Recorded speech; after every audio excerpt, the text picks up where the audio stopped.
The Democratic whip.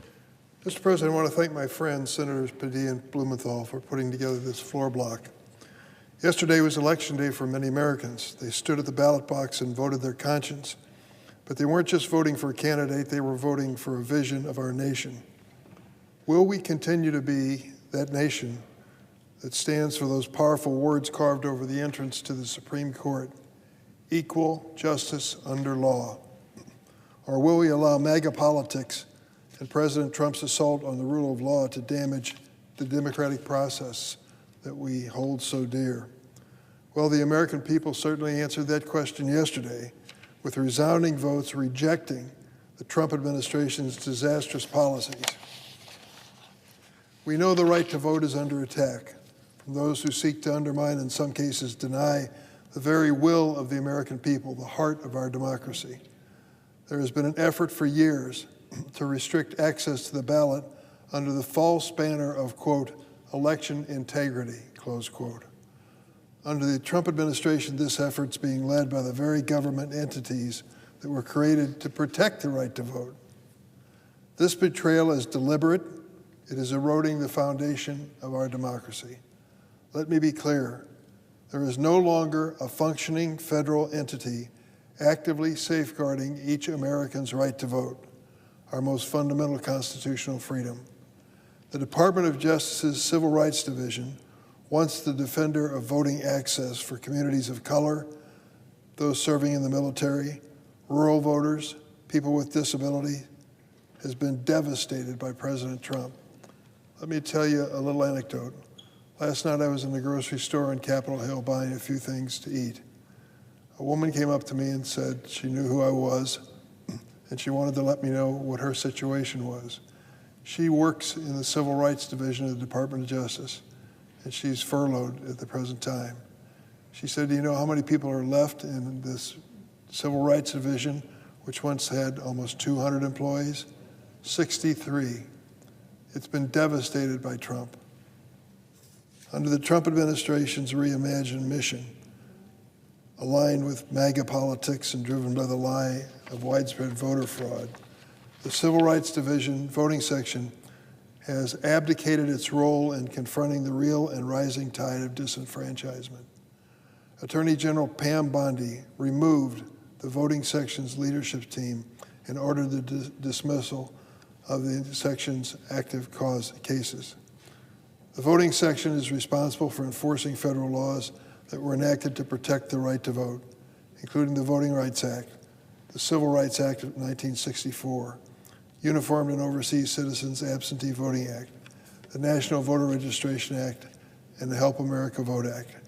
The decision to gut this section by Attorney General Bondi and the White House will harm American voters and cause long-lasting damage.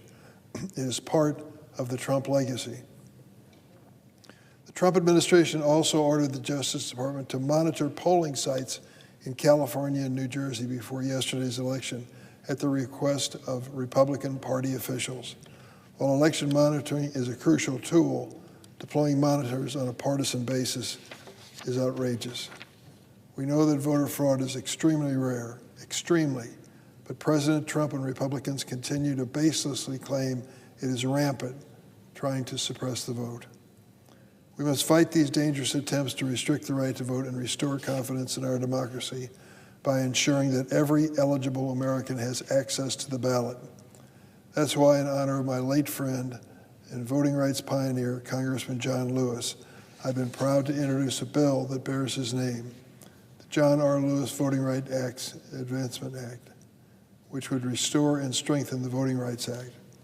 It's been an honor to work with Senator Warnock of Georgia and Senator Leahy before him to lead this legislation as a former chair and now ranking member of the Judiciary Committee. I remain committed to seeing this bill signed into law. This legislation should be a no-brainer. The issue of access to the ballot used to enjoy overwhelming bipartisan support. Now it's been gamed and politicized by the MAGA bunch. But since the conservative majority in a divided 5-4 Supreme Court gutted the Voting Rights Act in 2013, Shelby County decision, this has become an increasingly partisan issue. Attacks on voting rights aren't happening in a vacuum. Across this country, Republican lawmakers and litigators are using every trick in the book to change the rules of the game in their favor and cling to power. Purging voter rolls, closing polling places, making it more difficult by restricting mail-in voting, undermining the Voting Rights Act, all for one purpose, to limit access to the ballot box. The Republicans actually believe we're a better nation if fewer people vote. I believe every eligible person should vote if you want a true democracy working. President Trump is hell-bent on continuing to undermine faith in our elections and attack the rule of law, whether by inciting a violent mob on January 6, which overran the Senate chamber to overturn the results of a free and fair election, or by demanding that blue states turn over reams of voter data to his administration. President Trump has led a long, coordinated campaign to suppress the vote in America. We now face a critical question. Will we sit idly by while Trump and MAGA Republicans steamroll the great American experiment, or will we cause some good and necessary trouble, as John Lewis once said, to save our democracy and our precious, almost sacred right to vote? If yesterday's election are any indication of how the American people feel about this administration, I'd say they're in for more, and you better get ready for more good trouble. I yield the floor.